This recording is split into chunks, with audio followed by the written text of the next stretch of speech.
And so it was very exciting as the roll was called, sort of one after another. And at one point, the majority number was reached, and Bob Bartlett sort of raised his hands with his thumb up, sort of, we've done it. And it was very exciting. Happy New Year, and welcome to the East Anchorage Book Club podcast. I'm your host, Andrew Gray. Today, we celebrate 63 years of Alaskan statehood by continuing our conversation with Victor Fischer, the last living signer of our state's constitution. We will discuss Anchorage in the 50s, when he was both a territorial legislator and a delegate to the 1955 Constitutional Convention. We also talk about the great 1964 earthquake, when Mr. Fischer was working in the administration of President Lyndon Johnson and was able to help direct loads of federal money to the reconstruction of our state. Joining the podcast are others with memories from this period. Retired Palmer Elementary School teacher Judith Anderegg, retired Fairbanks civil engineer Mike Gavin, and Anchorage attorney and former legislator and assembly member Joe Josephson. There are many amazing events in Victor Fischer's life that we do not talk about today. Please read his 2012 book, To Russia with Love, An Alaskan's Journey. This autobiography, co-written with Charles Wohlforth, delves deeply into early statehood and so much more. At the end of our first episode with Mr. Fischer, he had just arrived in America after a narrow escape from the Soviet Union. He graduated from high school and tried to join the Army to serve in World War II, but at 17 was too young. So he enrolled at the University of Wisconsin at Madison, where his older brother George was. Mr. Fischer, welcome. In 1942, you turned 18 and were able to finally join the Army. At that point, did you have any idea what you wanted to do with your life? I was wondering at that point, what do I want to do with myself? And I had been thinking that I want to be an electrical engineer. But then I had some doubts about it. I was reading books on different jobs or different areas, and there was one on architecture, and that interested me because architecture would be technical kind of work, design work, which I was good at. So I read the book and discovered that in addition to architecture, there's a field of city planning. And that interested me even more. And I thought, oh, that would be great to become a city planner, and because there would be technical work involved as well as social benefits that could accrue through that. And so I said to myself, yes, city planning in the future. At the same time, I was wondering where I want to end up after the war. I had gone from Pennsylvania to Wisconsin and going west. And I loved Wisconsin. It was a great environment. And I thought, well, I went west. Why don't I take a look at the western states and see if there's something out west that would interest me? And there was a collection of books, separate books on all the states and territories of the United States. So I was reading Oregon and California and state of Washington and other states, and started getting interested when I kept seeing that state of Washington and Oregon were jumping off places for Alaska. So I got the Alaska volume, and I thought, this is what I really want to do, because it's as far north as you could go in the United States and as far west as you could go in the United States.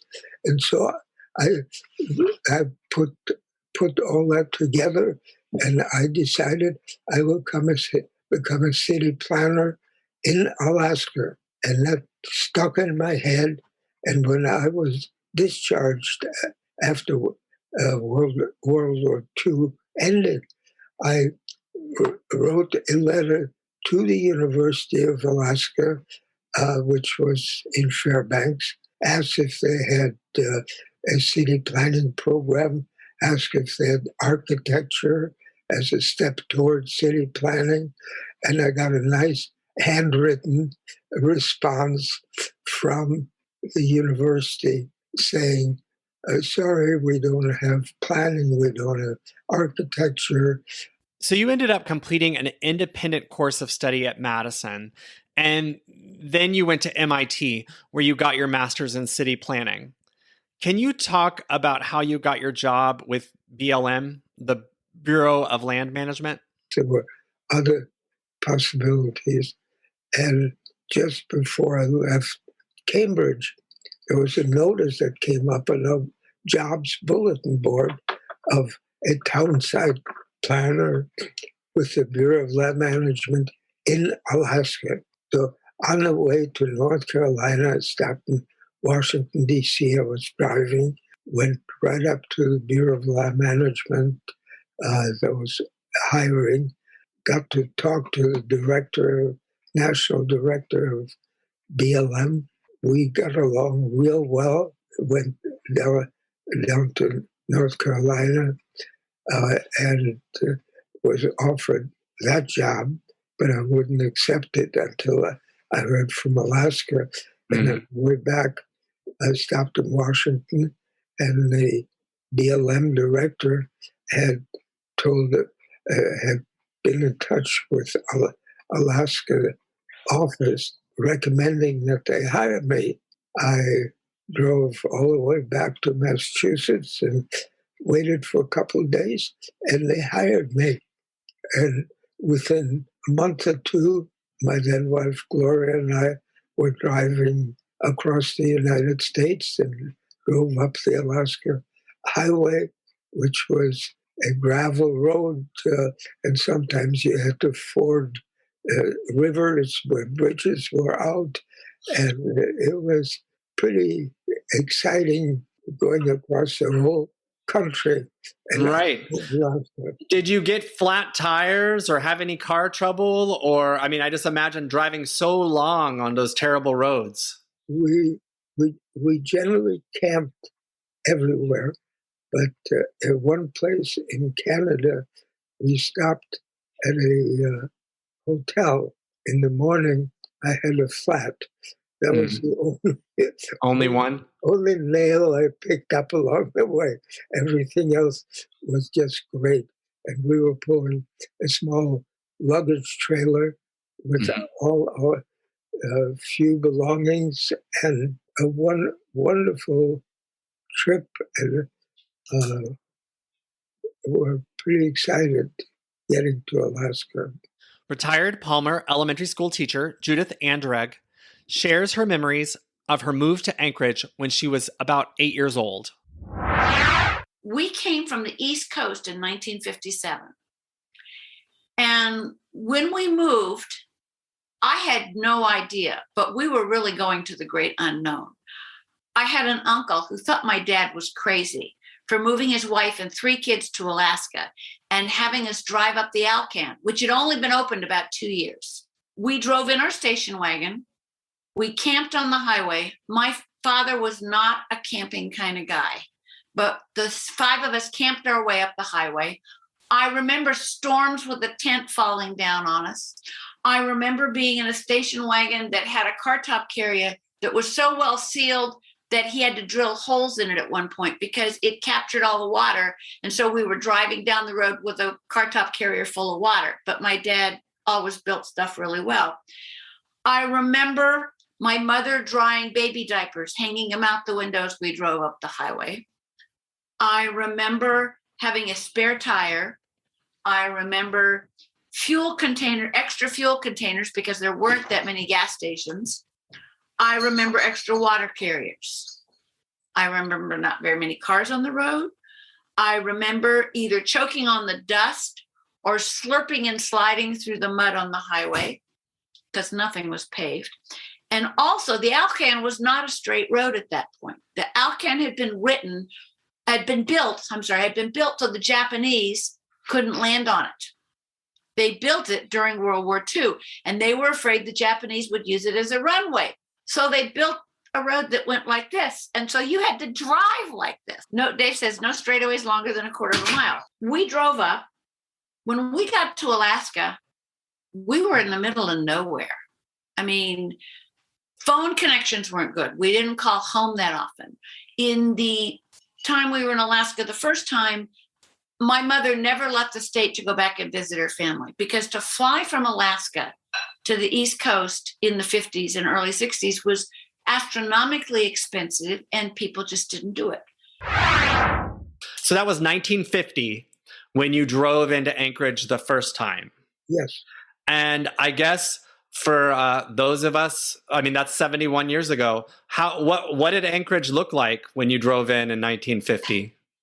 Well, there was one paved street in Anchorage, 4th Avenue. There was a horrible housing shortage because the Korean War had started, and there was a lot of military activity, a lot of construction. It was pretty primitive. We looked for housing. There was one house in Mountain View that was surrounded by tents and shacks and big wooden boxes. People lived in pretty tough situations. We ended up with a about 12 by 20 cabin that had been a garage. It had been moved over to a piece of land above Chester Creek.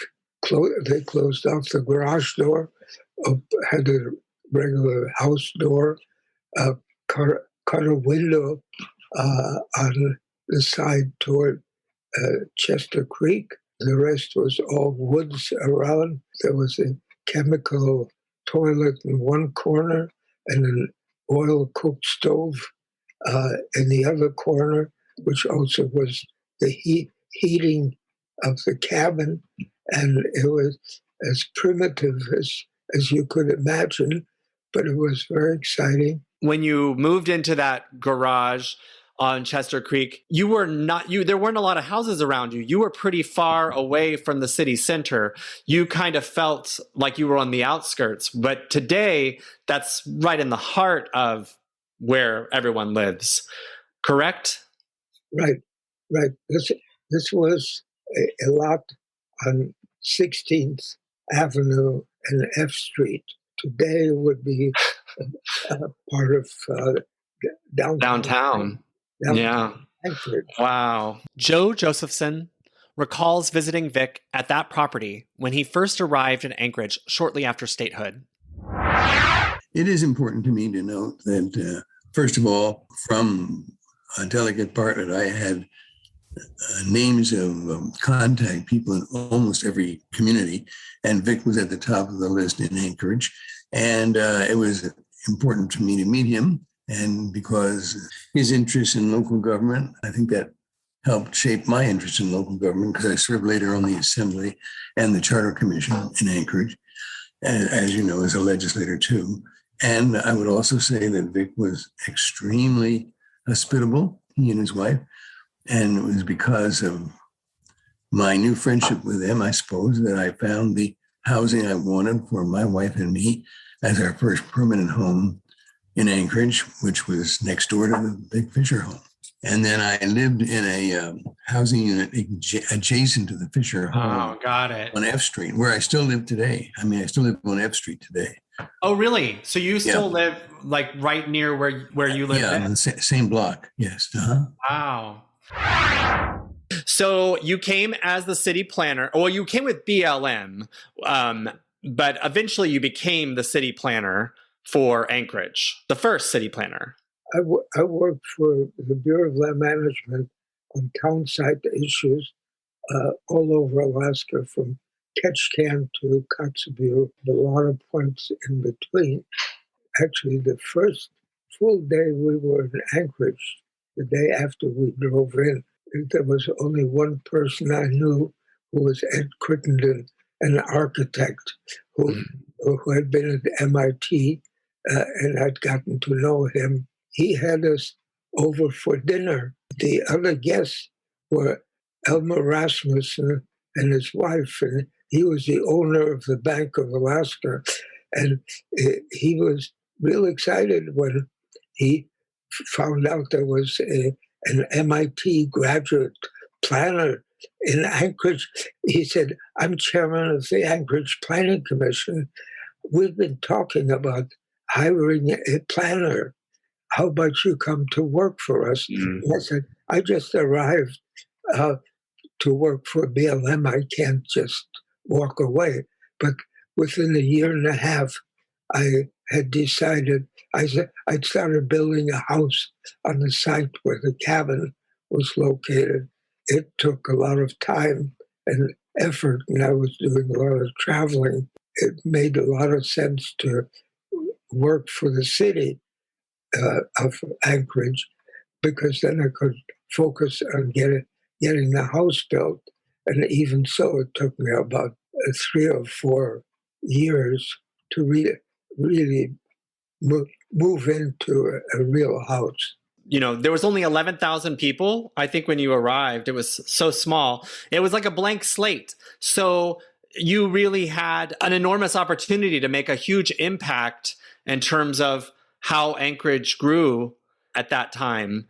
What are some of the things that when you drive around today, you see and think about that are kind of, I did that moments, or do you have those? Well, there was a lot of crisis work. Anchorage was expanding. A lot of people were moving in. A lot of housing construction outside the city limits. We were annexing some of those areas because they wanted to get city water and sewer and fire protection. It was a lot of problem solving and critical work that had to be done. And I worked with the city engineer and the director of public works and the city manager, and I was part of the team. Planning was not just something off in the wings somewhere. Planning was part of the decision making going on continuously. It took us a couple of years before we could actually start looking at specific issues. The most exciting for me was doing an Anchorage area parks and recreation plan. And the city of Anchorage was covering just a small part of the Anchorage area. And we put together an advisory committee of about 45, 50 people, having representation from civic groups all over, for the military and so on. We were looking at the entire Anchorage area, sort of what should be preserved for parks and recreation. And that's when we prepared maps protecting the park strip between 9th and 10th Avenues, setting up other parks where there were storage of cables and broken down vehicles. Sort of, we said that is a logical place for a park. And that all has happened. We recommended having park strips along the creeks, on Chester Creek, the other creeks. Campbell Creek. There were Fish Creek. Ship Creek. Ship Creek and other Campbell and others. And we looked at some of the areas the military had, which includes the areas above Campbell Airstrip. We looked at the new road being constructed, finished along Turnagain Arm, and we said that is logical for Park.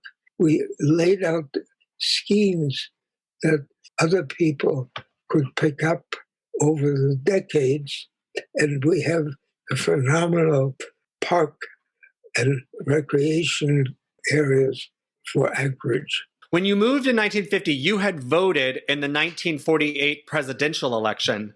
However, because Alaska was a territory, you were not able to vote in the 1952 presidential election. You also wrote about about having to go through customs. If you flew to Seattle, you were treated as if you were from another country. Judith Anderegg discusses what living in a territory felt like. Being in Alaska at that point was as much about living out. I mean, statehood was not, for a kid, the statehood was not an issue. Now, I knew my parents couldn't vote for president, and that seemed really unfair. And that seemed like a huge deal. I'm not sure that I totally understood. I mean, I knew it was because we were still a territory. We were so small. There were so few people in the state of Alaska that it didn't make any sense. And all the arguments about why we should become a state, becoming a state nowadays, I totally understand because I taught about it for all those years. But when I was a fifth grader, it was like, well, we're not a state. They're not letting us be a state, so we're a territory. So that means we shouldn't be able to help elect the people that make decisions because we don't contribute that much to the powers that be. So probably statehood, for me, it was a part of this bigger picture of being really, of living way out, of being so extremely isolated in a way that, I mean, even now you feel isolated, but the isolation now is nothing compared to what it was in the 50s and the 60s. So you were in the territorial legislature.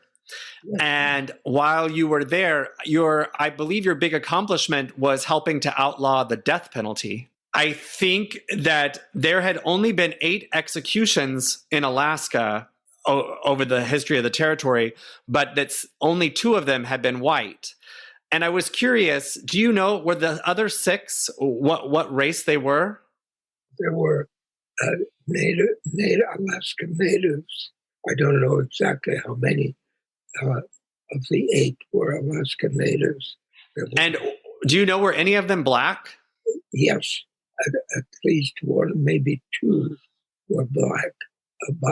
Among the 2 white ones were immigrants. They were not middle class or anything. They were poor people who were poorly defended, and they were strung up. They were all hanged? Yeah.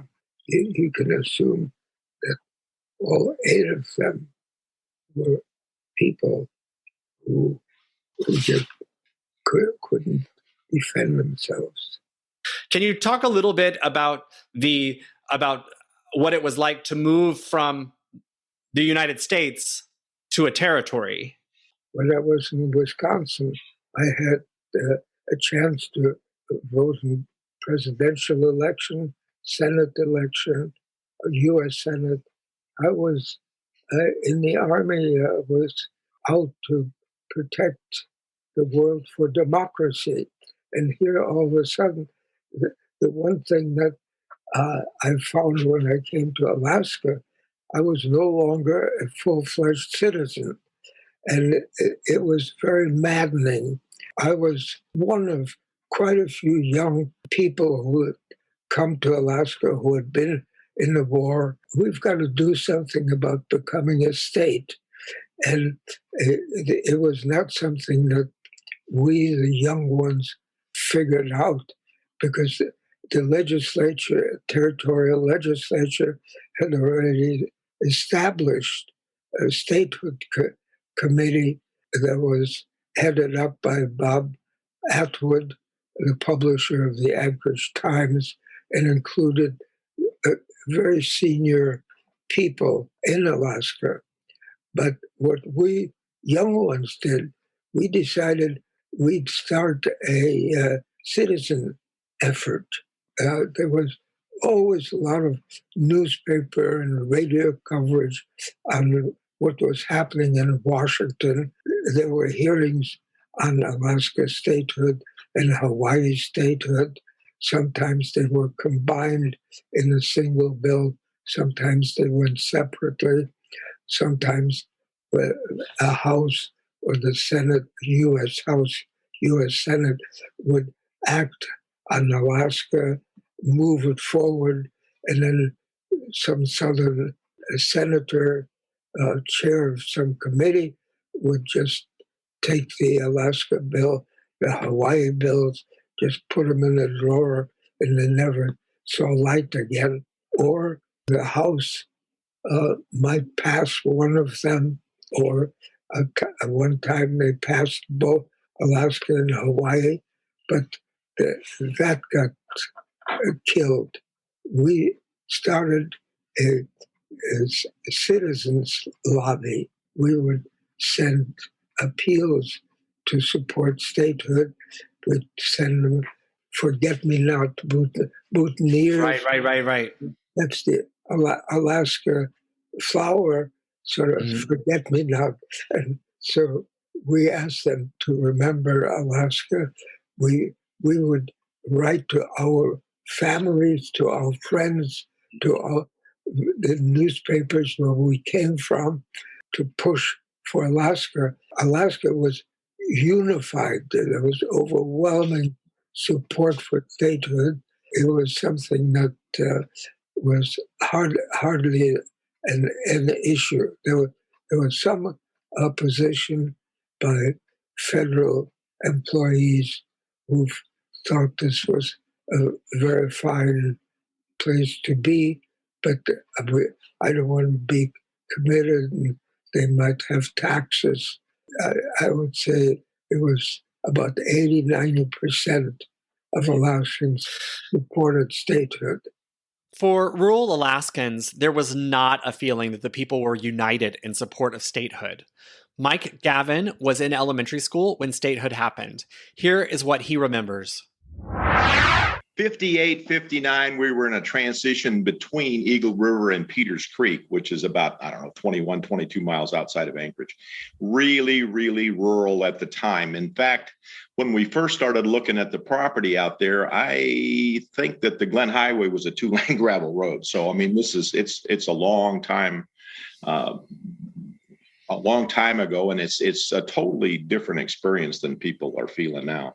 Mm-hmm. But I do specifically remember sitting, and my dad used to get together with the neighbors. And like I say, we're way out of Anchorage, which doesn't seem like way out of Anchorage today, but back then that was a long ways out of Anchorage. But sitting around the table, and my dad and his buddies and the people in the neighborhood would get together, and they would play pinochle and stuff. And everybody would talk about how they wondered how we became a state, because nobody in that group of people, and you're talking a group of people probably from a mile around, get together because there weren't that many people in the neighborhood, but they would talk, and that nobody understood how we became a state because nobody in that group voted for statehood. It was kind of questionable to them that we actually became a state. And I talked to my mother, and she's going on, she'll be 87 here after the first of the year. And she, not only was she adamant, but she was, she says, there is just no way. She said she didn't know anybody that voted for it. She was pretty outspoken even now. Mm-hmm. And she said that had to be the government almost stuffing the ballot boxes back then, because she said that there was nobody that they talked to that voted for statehood at the time. And so most people were, at least in our clique, our group of people that were in rural Alaska at the time, were not in favor of it. And what was the reasons? Like, why did they not want to be a state? I think they felt there was a kind of enough government already. I mean, it was kind of an independence group. An independence thought, I guess, kind of a freedom thing, that they just didn't want another layer of government. At least that's the sense that I had. I don't know if that's true or not. It's just a sense as a kid that I got that they felt there was enough, Now, in your book, you wrote that President Eisenhower, when he campaigned, he had supported Alaska as a state. But then when he became president, he backed off on it. And you said that part of that was because of the Cold War and the fear of Soviet invasion, that he wanted to kind of keep Alaska uninhabited, and that he had considered even cutting it off and just allowing the Southeast in as a state. What do you think that there was ever a real consideration of cutting Alaska up? I think President Eisenhower was serious, thinking about defense of the United States. If there ever was a Russian invasion, he would prefer Alaska not being developed, not being a problem in terms of having to defend cities and civilians. Eisenhower was very serious. We thought it sounded like he was concerned that Alaska would bring in 2 Democrats into the U.S. Senate, and he was a Republican president. He was saying yes for Hawaii, not Alaska. He came up, or whoever put it in his ear, that will cut up Alaska, have a Yukon-Kuskokwim line, and everything north and west would be open land, not considering that there were people, there were villages, there were Alaskans in the pieces that he would leave out. Ted Stevens, it turns out, had some influence on the Secretary of Interior to back off cutting up of Alaska. Fortunately, I think there might have been something in an Alaska Statehood bill that authorized the military taking over certain areas of Alaska. If it ever got anywhere, it was eliminated. It was never a real practical issue. As somebody who didn't know a lot about Alaska history, I assumed that we became a state and then we wrote the Constitution. But you actually wrote the Constitution before, and you did it to kind of show that we were ready to be a state. Can you talk about the decision to write the state constitution? It was 1955. In 1954, Congress considered statehood for Alaska, considered statehood for Hawaii, didn't do a damn thing to move toward action. Alaska didn't have a constitution at that point. Hawaii had written a constitution in 1950, 5 years earlier. Since we're partners to Hawaii in wanting statehood, we should have a constitution. And at the same time, we wanted to show Congress and the United States that we're sophisticated enough to do a really high quality, modern constitution. And so the legislature passed legislation, issued a call for a constitutional convention to be held starting in November of 1955.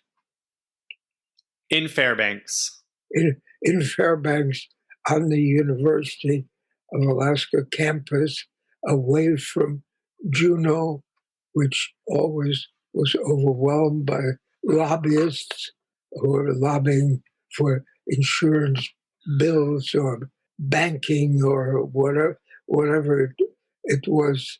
The Constitutional Convention started in the beginning of November 55, and it was one of the coldest winters on record. And there were no lobbyists, there were no special interests. It was sort of a unified effort to write the best constitution, learning from the experience of other states, what not to do, how not to write a constitution. And we learned from Hawaii. It was a wonderful experience for those of us who participated. The whole territory of Alaska was informed by radio, by TV, which was available by then, and newspapers. There was a lot of information shared with the citizens of Alaska. There was a recess of about 2 weeks in the middle of the convention period, so the delegates could go to their home communities, hold hearings, discuss what is being done, get feedback, and then come together again and finish the work of writing a constitution. And it really helped Alaska make a jump forward, because the New York Times reporter who covered part of the convention, there were a lot of opportunities to make a splash nationally. I think it helped us get statehood. Gloria accompanied you, and she was a writer. She was a journalist. So she kind of helped to shape some of the language. And I just wondered if there were other wives that were participating in a secret way that were kind of helping to have an impact on what was happening, because I don't think there were that many women officially involved. There were out of 55 delegates, there were 6 women delegates. In modern Alaska, couldn't be imagined. But at that point, it was quite something to have women. One of the women was the chair of one of the major committees of the Constitutional Convention. Another one, an attorney, Millard Herman, was an established statehood proponent, a very powerful person. And she wasn't chair of a committee, but she had a lot to do with moving the convention forward. She was given a rolling pin by the delegates because she always was telling the delegates, we only have X number of weeks to go, and we have to get this done. And she had a bulletin, a chalkboard, where the progress of every part, every article of the Constitution was being tracked. So she sat right there, and she had that rolling pin and a real power person in Alaska. It was just something that was a reflection of the times. And you also talked about how Alaska was ahead of its time. They had done civil rights ordinance in 1945. And another reason why there was fear of Alaska joining the lower 48 as a state was that Southern Democrats didn't want more support for civil rights. And Alaska was ahead of its time by already sort of being on that course, correct? That is correct. It was simply a matter of getting to the point where the Southern Democrats and the total right-wing Republicans would just stop progress on Alaska and equal effect on Hawaii, because they figured that Hawaii would send 2 senators to the U.S. Senate, so would Alaska, and they would be liberal in terms of racial politics. It finally sort of got to the point where the Southerners were not able to stop it. Key people like Lyndon Johnson, who just overrode that kind of opposition, finally, and the votes were overwhelming in the House and in the Senate to give. And you were there. You were there in the House in D.C. when they took the vote with Bob Bartlett. Yes, I happened to be in Washington in connection with my planning work. I had stopped by Delegate Bartlett's office. Bob was already gone to be on the floor of the House. The staff was going to be up in the balcony, and so they took me along. So it was very exciting as the roll was called, sort of one after another.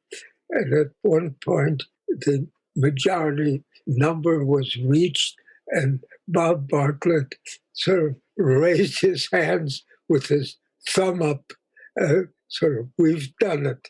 And it was very exciting. It was just about a month later, end of June of that same year, that the Senate voted overwhelmingly to give Alaska a statehood. And the deal was Hawaii would let Alaska move forward with the agreement that within 6 months there would be a vote on Hawaii. And that's the way it went. Joe Josephson was in D.C. and in attendance in the Senate chambers when the vote on Alaska statehood occurred. Here he recounts how that happened. I was a staff member for Delegate Bartlett of Alaska, anticipating the passage of statehood by the Senate. Members of his staff went to the Senate gallery and watched the proceedings, and I was in that event and have a clear memory of it. Was it a surprise, or did you expect to win? No, we expected to win because we were always keeping daily tallies of the commitments made in the Senate. I think that was a sure thing. Was there still a sense of relief or celebration when it happened?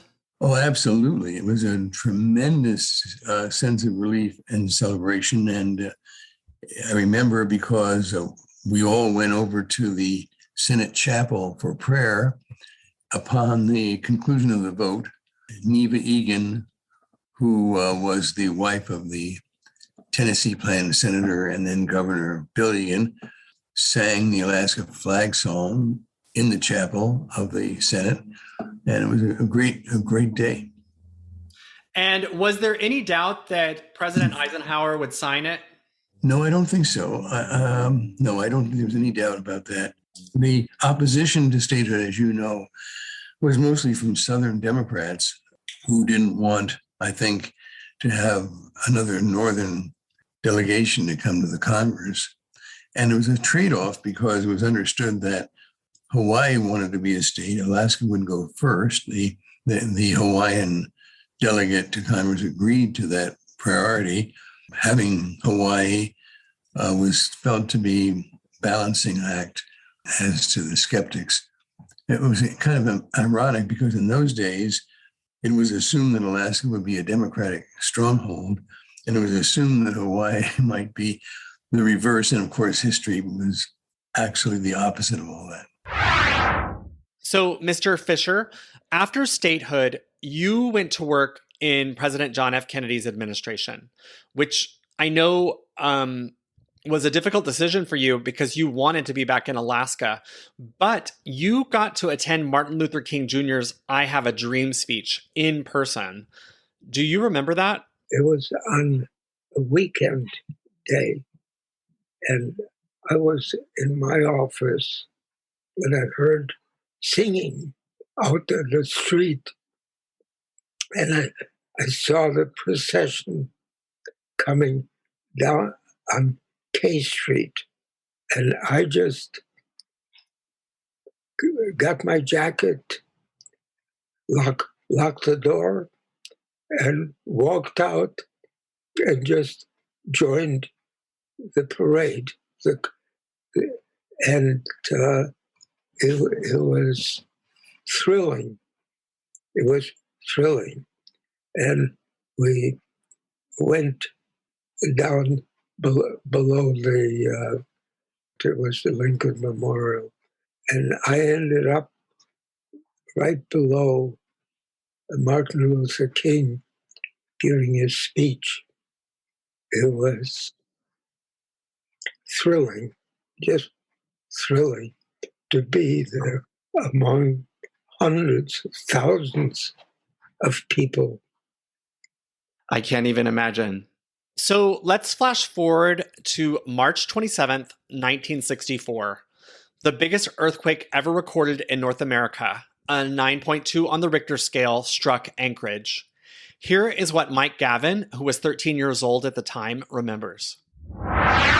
Basically, in the house, we were at Peters Creek. We were in the house, and it started to shake, and you could actually hear it first. It was loud enough that I think you could hear the boulders off of. I think it's Mount Clutna, which is where Peters Creek comes out of or next to.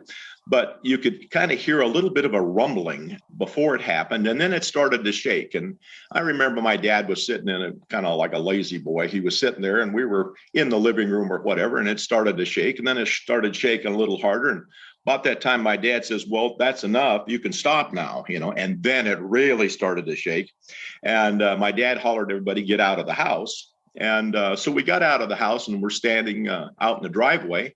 And my mom, of course, is standing underneath the power line. So my dad says, "Get out from underneath the power lines," so he's moving everybody to a safe spot. We're standing in the living room door is still open, and I can see our bookshelf. My mom had a very ornate ceramic horse.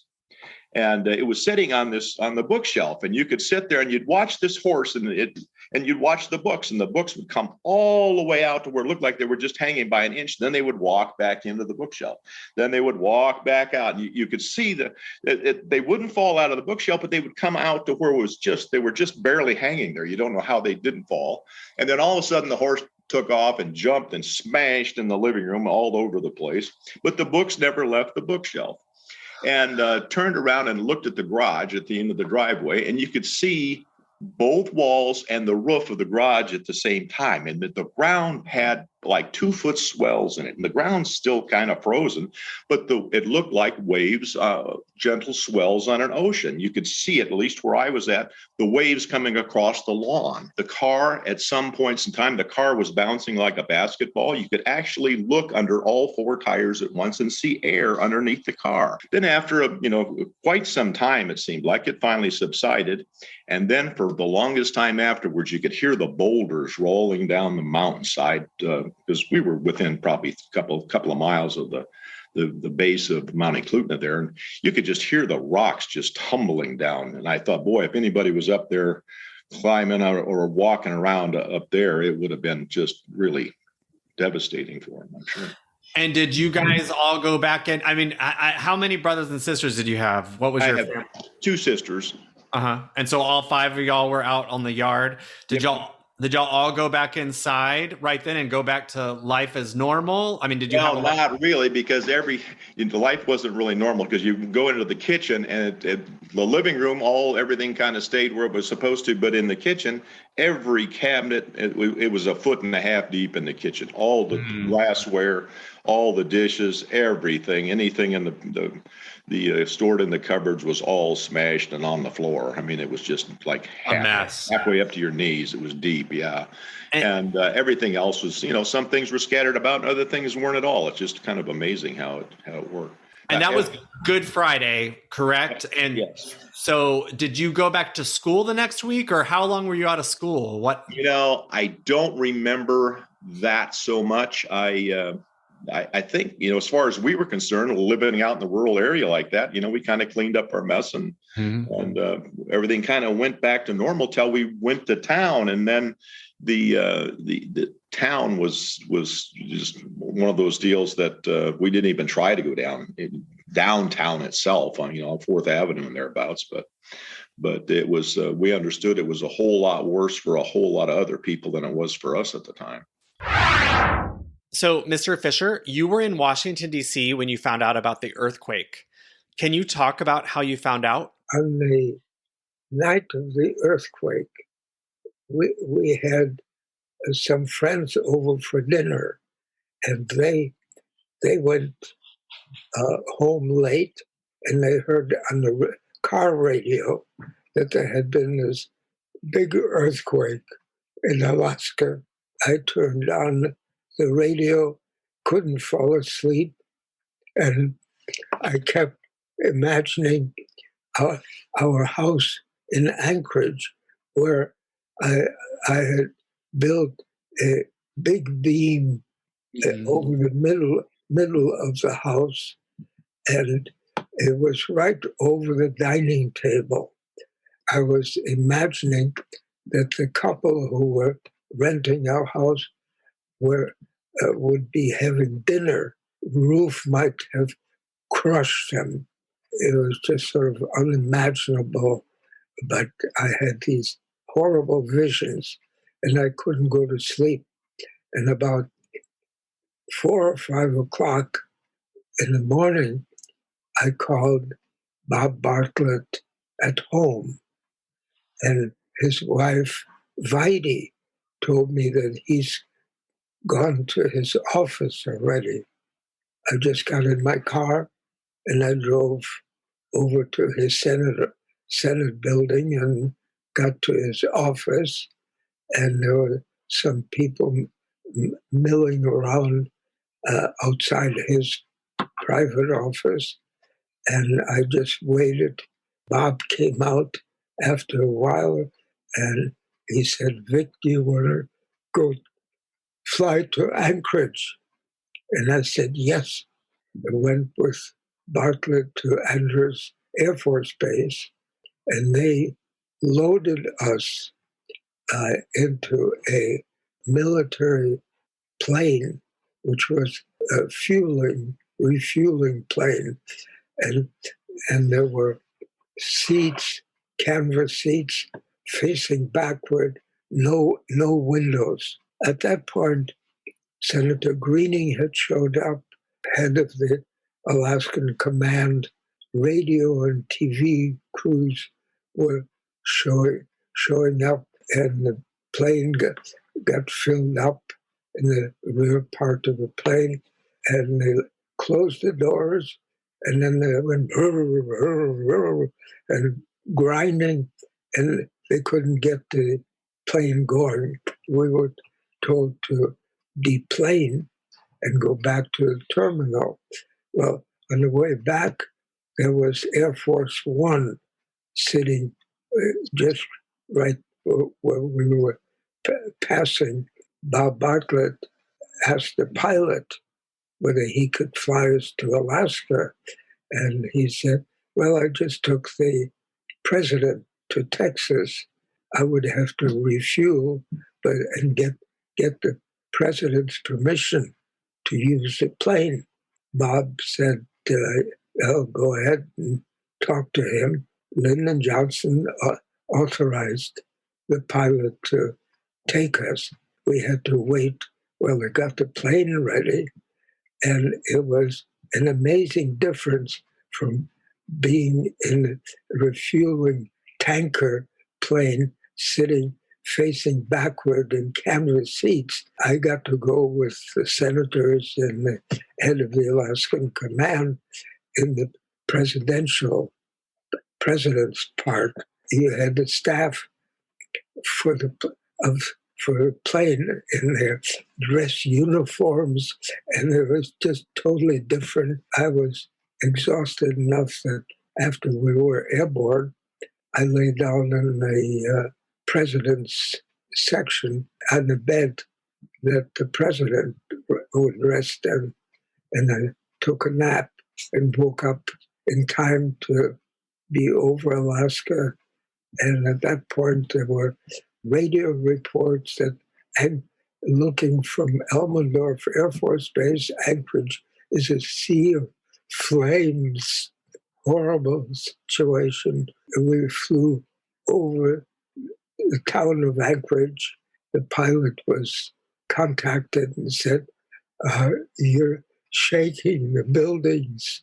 Do not fly over the city again.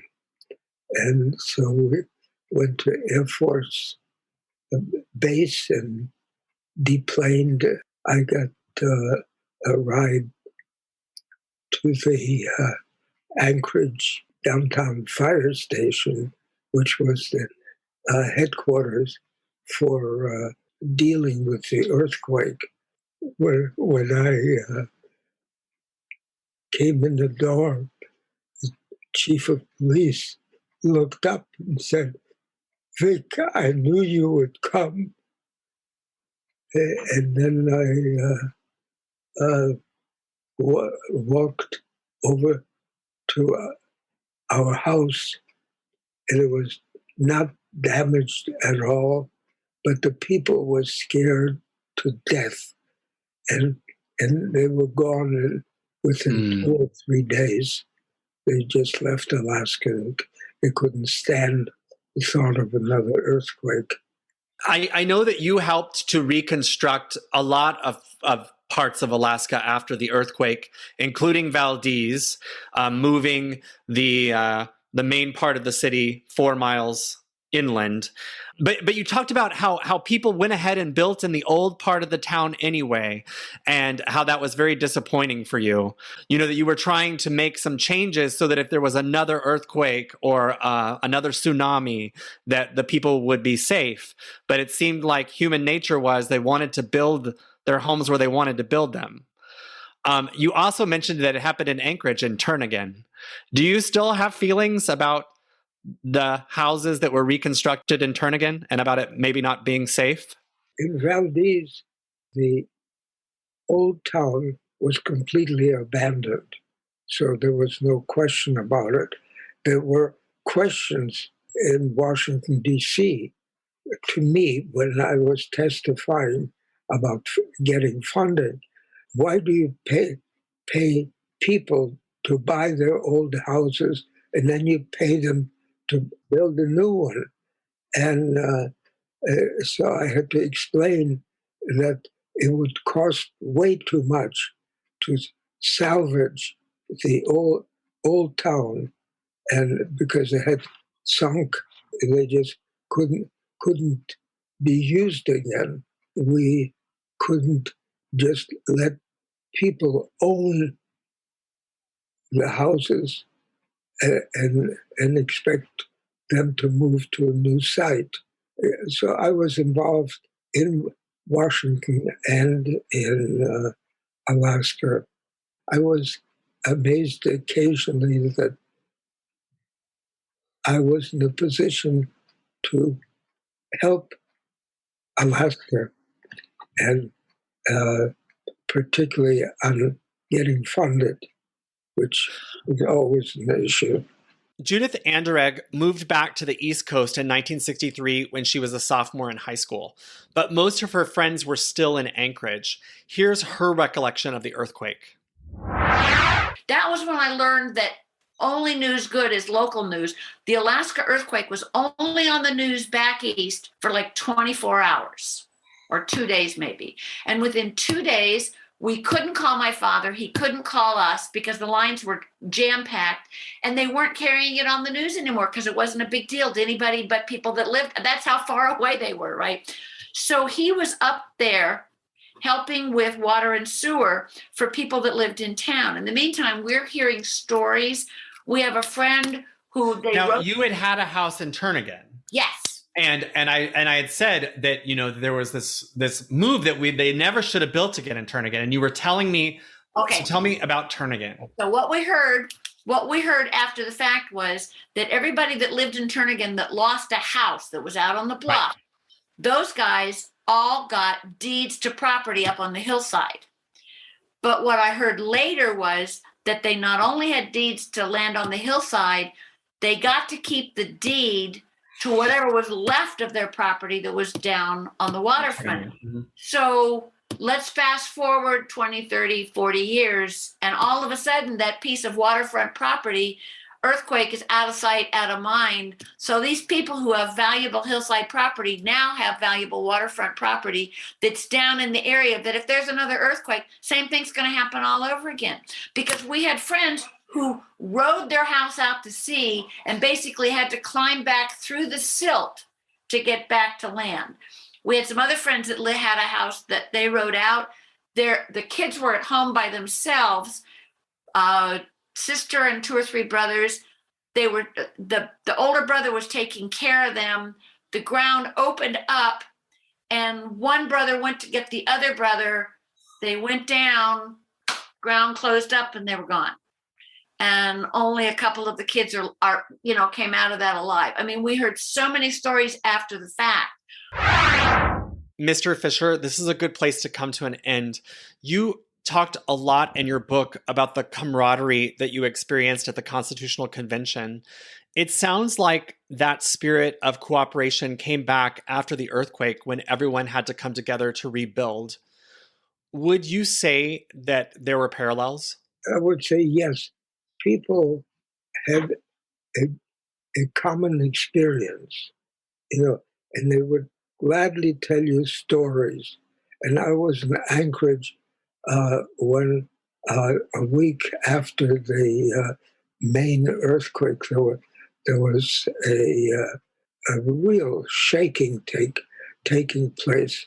And during the lunch hour at the Westwood Hotel, the people were together, they were flowing together, they went out to make sure that nobody gets hurt, working in Kodiak and Valdez and other places. It was sort of a very, very common sight to have people come together.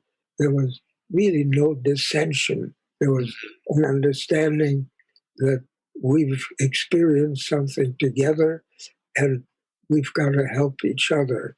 It was a great, great, wonderful spirit. It was different from statehood, which took years. The crisis was certainly unifying for the people. Do you think there's any hope that we can get back to that state of working together spirit that we had back then? Well, I think it'll take quite a bit more than what we see right now in terms of the legislature and the Anchorage municipal issues. I think it can happen. I think it probably will happen. I hope it can happen without an earthquake or other horrible disaster. I hope so too.